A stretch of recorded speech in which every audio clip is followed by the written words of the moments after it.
let's see, I'm going to come back to the yellow and blue combo. The cool lemony yellow and a warm greenish blue.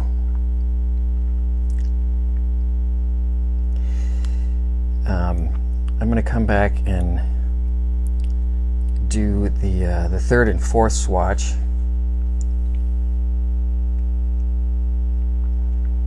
And try to get those even a little bit more concentrated.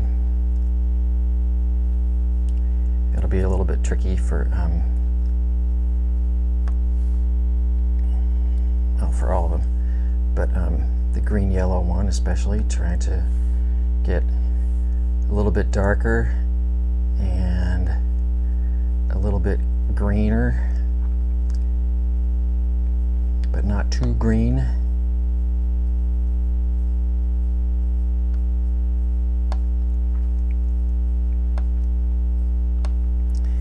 How about that?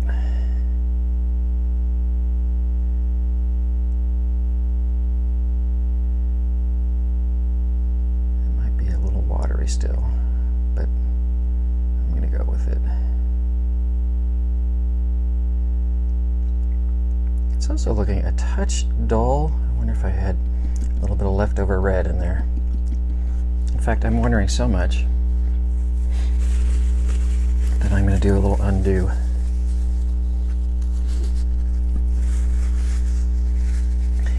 Usually when I do that, I have a nicer, cleaner, fresh piece of paper towel.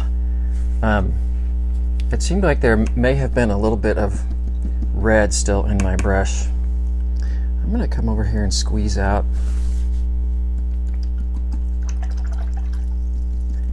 just some color that I'm trying to gauge just really how clear and clean the water is coming out. That's better.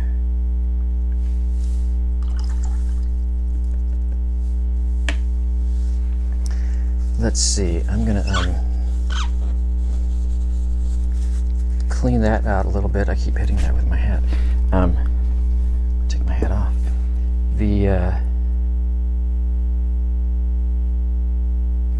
Clean that out a bit.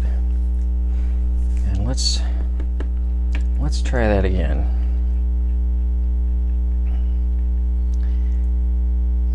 The shape is damp right now. I suppose theoretically I could wait, but I'm not gonna. That's a prettier, darker color, and still it seems more pure and saturated than the last one was.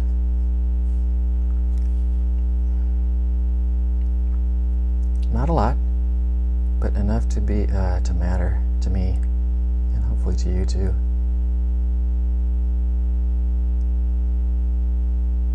So as long as I'm re-wetting that whole shape and re-establishing that the whole thing is evenly wet, then even if it's a little bit damp, it should be fine.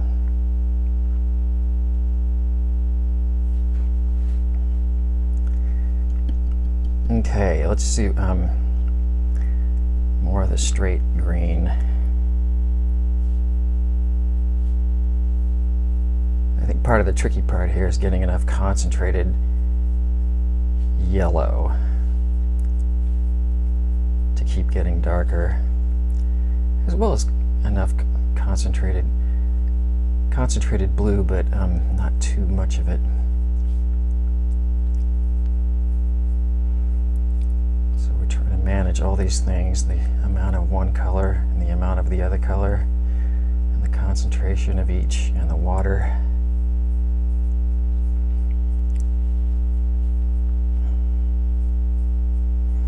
It's hotter than it looks.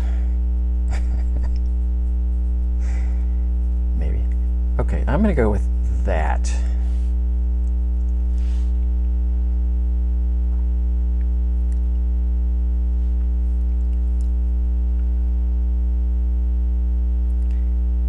And you've probably learned concentrated it is,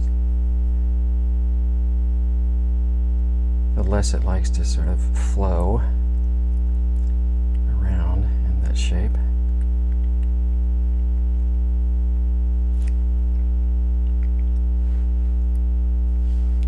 It's still possible, but I'm going to keep adding some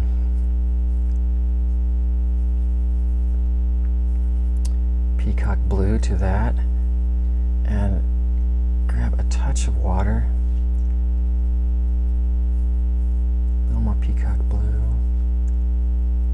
More peacock blue.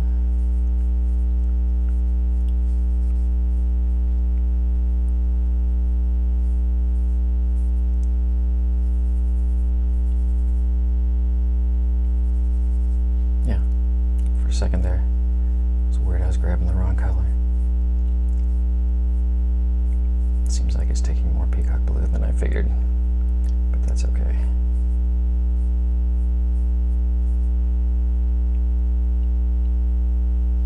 Yeah, still want more. Let's see. I am still trying to keep it concentrated. I'm going to grab a little bit of that.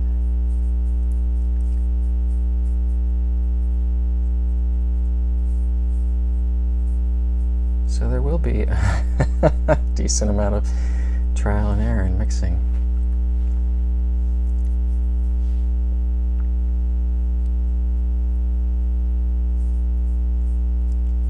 That's more what I was after. Sneaking up on it, maybe sneaking a little too much.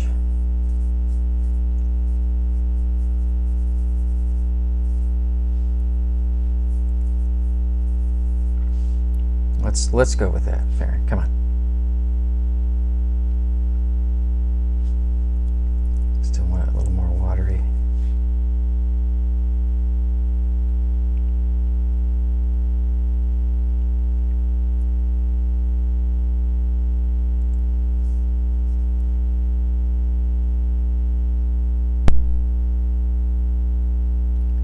Using a really light touch.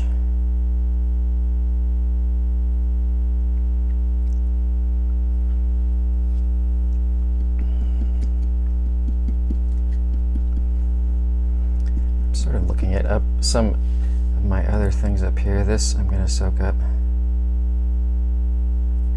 so that doesn't make a bloom. Soak that up. That could be even bluer, but I'm going to wait. I'm just going to go straight to blue for the peacock blue now. And first I'm going to do that thing where I just bring in a little bit of water because I got sort of green all over the place in that well, and I want to get some. Oops, that was the wrong well.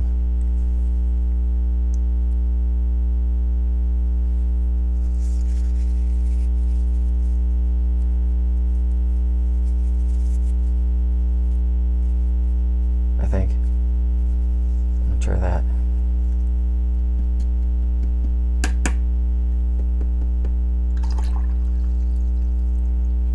So I'm going to try to get some really concentrated. I want to find a place where there's no water or mixed color, actually.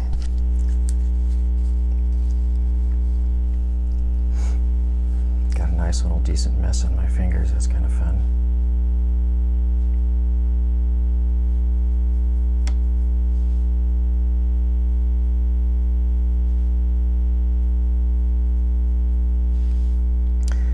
Let's try that. Yeah.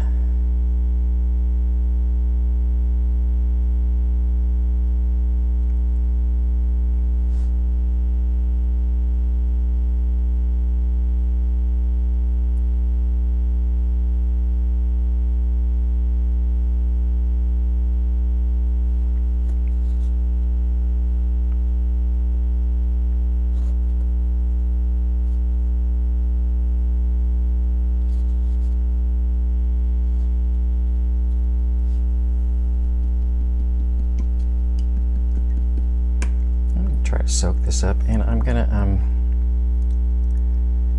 going to test the water that I have, the cleaner of my waters, and see. I'm going to get rid of that.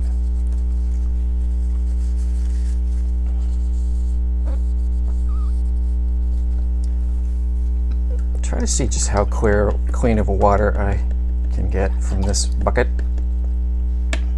So once again, I'm just gonna kind of come over here. That's pretty clean. I just kicked a paper towel into. So it's still pretty clean. So I'm feeling okay to go over here and continue on here. We left this one of making this second one a little bit darker. So it'll be a little confusing, but I'm gonna even this one up, making this a third layer for the red-orange. So a little bit of azo yellow,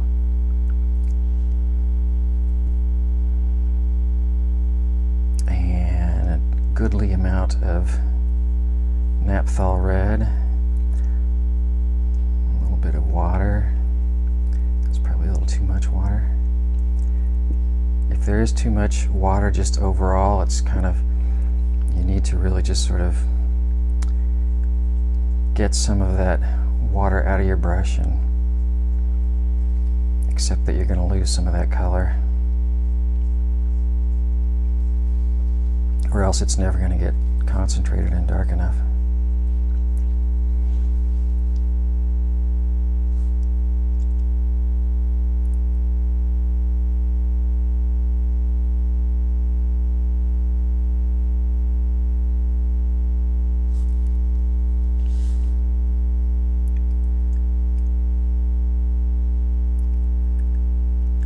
So even for a shape like this, I can come back and tilting and using a very, very light touch, really trying to touch the paper as little as possible. But as long as there's enough water and color in that shape and the water is distributed, it'll make a nice clean shape wash.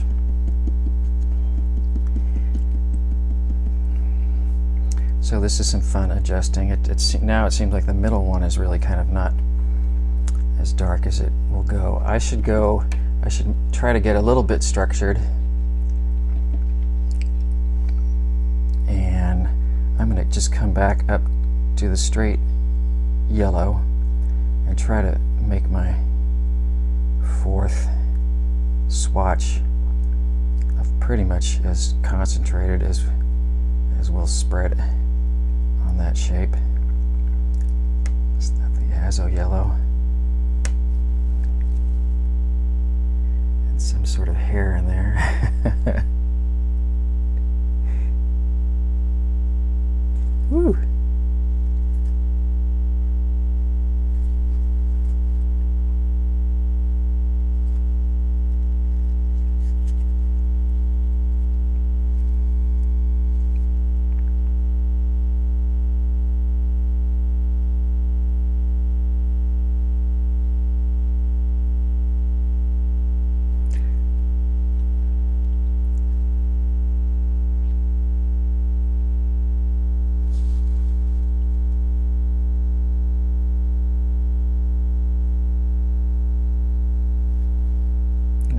Like that, I need to be careful because every time I tip, I'm moving around any shape that still has wet color in it, and that can mess you up. But yeah, I'm gonna see how that dries.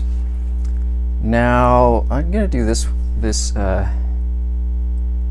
last one of the yellow orange, and just got way too much naphthol red.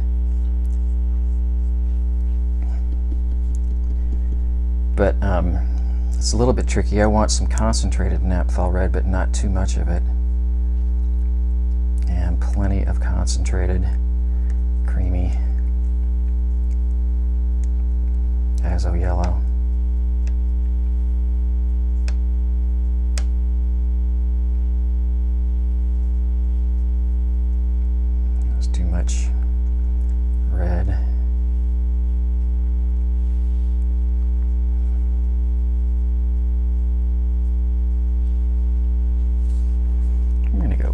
let's see. Yeah.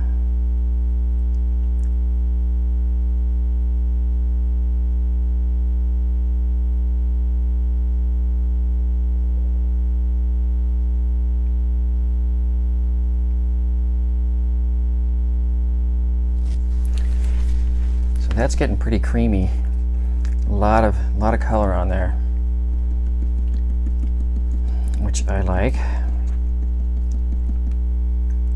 The orange is looking like these two, actually maybe even all these three. Yep, these three need to be darker. I'm going to come back with a watery orange and kind of reestablish.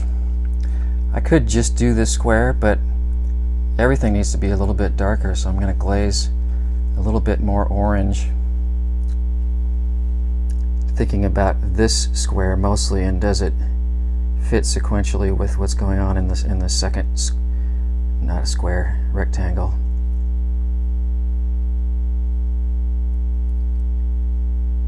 But I'm going to go over the whole shape because that'll just help keep it that much more unified and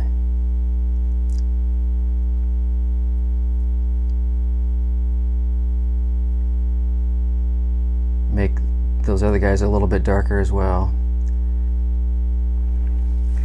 So this is part of what's tricky to kind of explain and can be kind of frustrating when you're learning and trying to understand which mix the teacher wants and why they want it. It really depends on a lot of different things, and you just need to start really learning about each paint and how wide they can go, as well as how dark and how light, and how to adjust with extra layers to come back and even things up. Now I'm going to just go to my straight Naphthol red. And Naphthol red, one could make an argument that it's more of a middle red than a warm red.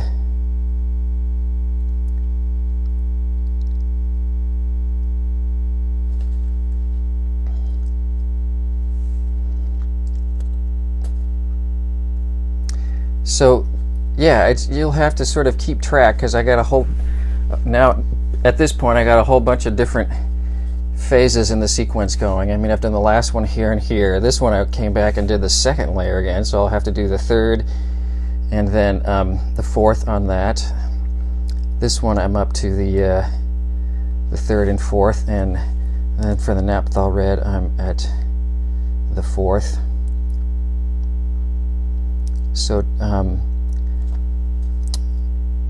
the eye and visually what's going on is the thing to learn, and not to get too stuck in thinking, oh, I have to do a wash of juicy, watery, etc., and just start understanding the subtle differences and build up accordingly.